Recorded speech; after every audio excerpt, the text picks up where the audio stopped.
Kila siku kabla ya jua kuchomoza, Mwanakombo She, mkazi wa Vanga, huanza siku yake kwenda kwenye ufuo wa bahari wa Vanga kununua dagaa kabla ya kurudi nyumbani na kuchemsha dagaa tayari kwa soko. Kwa kawaida, Mwanakombo hutengeneza dagaa ambao wanajulikana kwa lugha ya pwani kama kimalawari, katashingo na simu. Najishughulisha na hii kuchemsha madagaa, kukausha na kusafirisha. Wa mwezi wa Kiswahili kama hawa wataanza kutoka mwezi 15. Ujue dagaa laweza likaingia kama saa 7 saa 6 za usiku.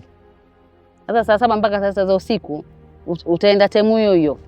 Sasa itakuwa ushajipanga, usheka kuni zako, usheka chumvi zako. Ukija ukiamsha tu dagaa ile wewe enda kuchukua kule waja kwanza. Baada ya dakika 15, Mwanakombo anabadilisha kitunga chingine chenye simu maarufu kama tenga, huku akipeleka aliowatoa jikoni nje kuwatandaza wakauke ili wasiharibike kwa muda ambao utalingana na ukali wa jua. Natumia sufuria, chumvi, kuni na mabeseni na hivi vidoo kuwekea ile dagaa niliwe juu.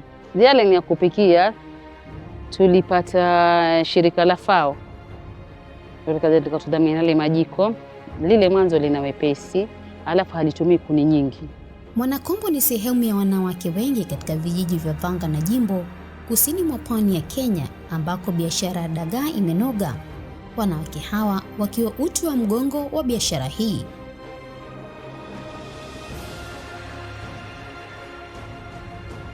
Hii kazi tulianza baada ya kupata maboti na wafadhili. Kwa hiyo tukaona nasi tukasomea wale wenzetu wa wajasiri nchi jirani hapo vile ambavyo wafanya. Asubuhi tukiamka tu twenda baharini pale bandarini, tukakaa pale kwenye na ule ufinga pale. Tunasubiria maboti kutoka huko bahari walipokwenda kuvua. Wakija, haya, twaingia kwenye na maji. Kazi ya dagaa nimefanya kwa muda wa miaka 4. Kufikia sasa hii, yani huu ni mwaka wa 4.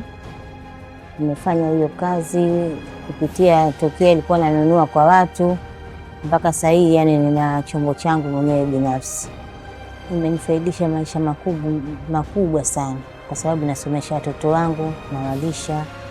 Yani ndo kazi ambayo inapatia huduma ya kila kitu hapo. Wasitengezi mimi mwenyewe. Kuna watu ambao nimewaajiri wanichemshia lile dagaa, wakanikaushia, wakanipepetea. Mimi akitokea mtu ambaye ataka huwa ndo naenda kwenda kupima, kujua ni kilo ngapi basi, lakini huwa sio mimi ambaye napika.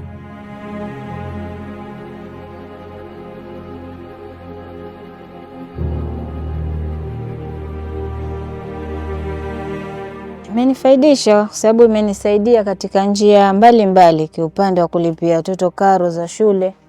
Napofikia wakati mwenzangu amekwama, kile tulicho nacho kiupande wa faida tunakitumia kwa ajili ya kulipia watoto karo za shule.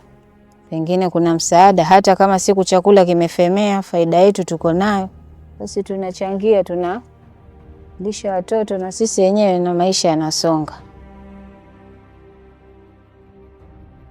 Na zao hili la kimalawari pia, samaki hawa kimalawari wana sifa moja. Kwanza hao ndio samaki ambao wanatumiwa kuliwa na samaki wengine.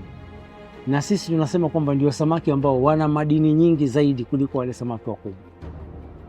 So tunawapendelea hawa kwamba sisi tunapenda kuwala tu fresh, yani akija achemshwe kidogo tule, kwa sababu tunaamini kwamba ukitaka minerals nyingi za samaki ambao ni omega 4 sana utazipata kwa samaki hawa wadogo, na sana ni hawa sardine, malawari, simsimu na katashingo. Kulingana na Profesa Cosmas Munga, mwanasayansi wa masuala ya bahari na uvuvi, ni kuwa dagaa ni jamii ya samaki wadogo ambao ni muhimu sana katika lishe. We belong to a bigger group of fish. We usually call them small pelagics, which is a group of fish including sardines, anchovies and other small species, which they don't grow big in size, but they mature at that small size. Eat this small algae. So what does that mean? That means their nutrition level is a bit not so much as compared to higher piscivorous or fish that feed on other fish in terms of maybe other nutritional value.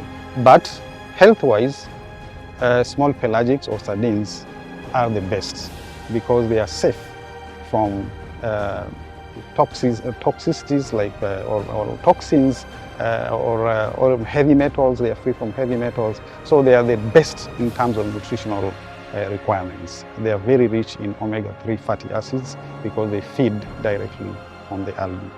Utafiti uliochapishwa katika jarida la Nature Food mwaka 2022 unaonyesha kuwa dagaa wanaopatikana pwani ya Kenya wanaweza kutumika kukabiliana na utapiamlo. Pia ni miongoni mwa lishe ya bei nafuu yenye virutubishi muhimu. Licha ya kuwa mara nyingi watu wanahusisha dagaa na familia maskini ama kitoweo cha thamani ya chini. Mohamed Feruzi ni mwanaharakati wa masuala ya mazingira na uvuvi kijiji cha Vanga, ambacho anasema kuwa 90% ya wakazi ni wavuvi.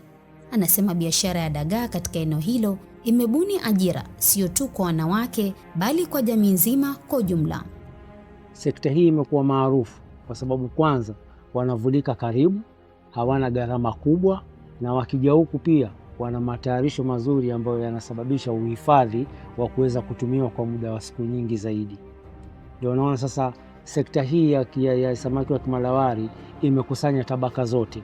Imekusanya wazee ambao ni wanaume ndio wanaenda kuvua, ikija juu imekusanya kina mama ambao wao sasa ndio wanaochukua na kuja kuifanyia processing ya kuwachemsha na kuwakausha na kuwasafisha at least kufikia kiwango cha kwamba wanaweza kuhifadhika kwa muda mrefu.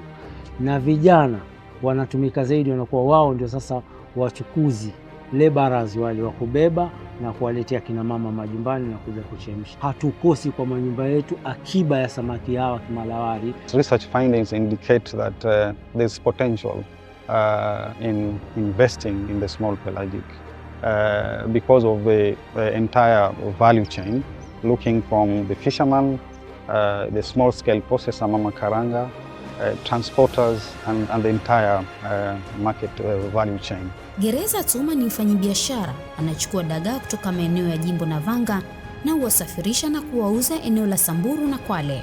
Kuna muda wa miaka 2 toka nianze toka Samburu na motorbike, ingia hii sehemu ya Jimbo, nachukua dagaa. Dagaa lenyewe ni kama vile katashingo, kimalawari na simsim. Samburu natoka saa 12:30, natumia masaa 4.5 hadi sehemu ya Jimbo. Wanawake ndio asilimia kubwa katika biashara hii. Naweza kusema kama 65% ni ya wanawake. Kwa hiyo wao wako na kipaumbele sana. Hata pia kuna mabadiliko ambayo wao wenyewe pia wanayaona kibiashara na pia kimapato, hata majumbani katika lishe zao, kama ni chakula, kupeleka shule watoto, pia hiyo imewasaidia sana. Lakini wanawake ndio wako mbele, na changamoto pia wako nazo, kwa sababu changamoto ni kumaanisha kwamba wakitoa mali zao kuregeshewa pesa yao katika muda unaofaa, inakuwa hiyo ni changamoto. Changamoto kubwa sana ni ya mvua. Mvua ikinyesha, kama umeanika dagaa kule ndo mtihani. Maumivu ndio wapata, na maumivu huwa yaja kama vile umempelekea mtu dagaa, sasa haja kutumia zile pesa, ndo huwa una mawazo sana, waumiza kichwa, waumiza akili, yani huwa umechoka kabisa. Licha ya changamoto zilizopo katika biashara hiyo, hata hivyo wanawake katika sekta ya dagaa wanasalia kuwa sehemu muhimu ya lishe bora katika jamii, kwani ni kupitia biashara hiyo ambapo wengi wao wamejiendeleza kimaisha. Profesa Munga akisema mfumo wa kiikolojia hasa wa dagaa haujaathirika vibaya na mabadiliko ya tabia ya nchi, na kuhoji kuwa endapo mfumo huo utaathirika, basi hata uchumi wa kijamii pia utaathirika kwa kiwango cha haja. We've managed to secure some funds to study stock status, and small pelagic is one of the species selected.